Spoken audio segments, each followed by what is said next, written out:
খবর 24 সাথে আপনাকে স্বাগত। নতুন নতুন খবর জানার জন্য আমাদের চ্যানেলে চোখ রাখুন।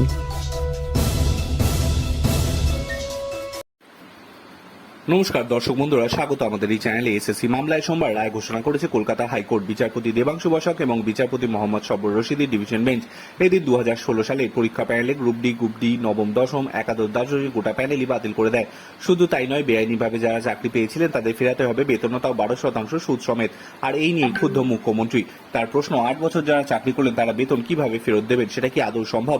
সোমবার ভোটের প্রচারে উত্তর দিনাজপুরে পৌঁছন মুখ্যমন্ত্রী। সেখান থেকে চাকরি বাতিলের প্রসঙ্গ তোলেন তিনি।